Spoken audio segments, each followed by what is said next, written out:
ہماری خداوند یسوع کی انجیل مقدس متی کے مطابق اس کے 10ویں باب کی 34ویں آیت سے لے کر 11ویں باب کی پہلی آیت تک۔ ایک دن یسوع نے اپنے 12 رسولوں کو یہ ہدایت کی، یہ مت سمجھو کہ میں زمین پر صلح کرانے آیا ہوں، صلح کرانے نہیں بلکہ تلوار چلوانے آیا ہوں، کیونکہ میں اس لیے آیا ہوں کہ آدمی کو اس کے باپ سے اور بیٹی کو اس کی ماں سے اور بہو کو اس کی ساس سے جدا کراؤں، اور آدمی کے دشمن اس کے گھر والے ہوں گے۔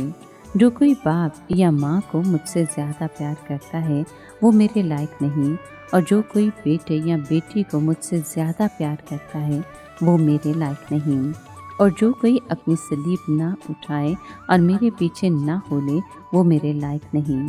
جو کوئی اپنی جان بچاتا ہے اسے کھوئے گا، لیکن جو میری خاطر اپنی جان کھوتا ہے اسے بچائے گا۔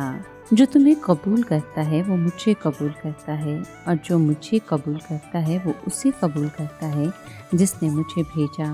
جو کوئی نبی کے نام سے نبی کو قبول کرتا ہے وہ نبی کا اجر پائے گا، اور جو راست باز کے نام کو راست باز قبول کرتا ہے وہ راست باز کا اجر پائے گا۔ اور جو شاگرد کے نام سے ان چھوٹوں میں سے کسی کو صرف ایک پیالہ ٹھنڈا پانی ہی پلائے، میں تم سے سچ کہتا ہوں کہ وہ اپنا اجر ہرگز نہ کھوئے گا۔ جب یسوع اپنے 12 شاگردوں کو ہدایت کر چکا تو وہاں سے روانہ ہوا تاکہ ان کے شہروں میں تعلیم دے اور منادی کرے۔ پاک کلام کے پڑھے اور سنے جانے پر خداوند کی برکت ہو، خدا کا شکر ہو۔ عزیز دوستو، جب بھی کوئی شخص خداوند کا پیرو بنتا ہے تو اس کے اپنے ہی اس کے خلاف ہو جاتے ہیں۔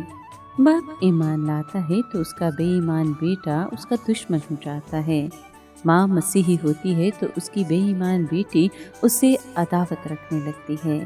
نئی پیدائش کا تجربہ حاصل کرنے والی ساس اپنی بہو کی نفرت کا نشانہ بن جاتی ہے، کیونکہ بہو کو نئی پیدائش کا تجربہ نہیں، یا پھر بہو نئی پیدائش کا تجربہ کرتی ہے تو ساس کی نفرت کا نشانہ بنتی ہے۔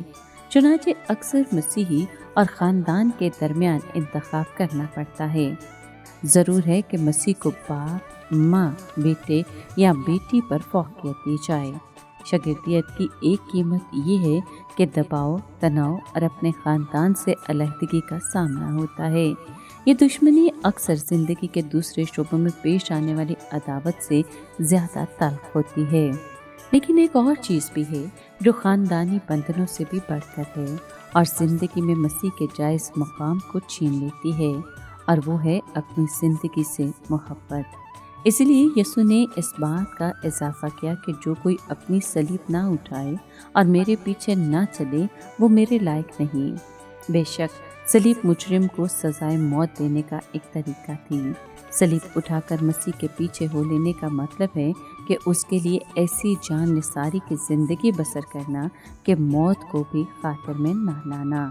تمام شاگردوں سے مطالبہ نہیں ہوتا کہ خداوند کے لیے جان بھی قربان کر دیں، لیکن سبوں سے یہ مطالبہ ضرور کیا جاتا ہے کہ اس کو ایسی قدر و منزلت دیں اور اتنا قیمتی اور انمول سمجھیں کہ اس کے مقابلے میں اپنی جان بے حقیقت اور ناچیز گردانیں۔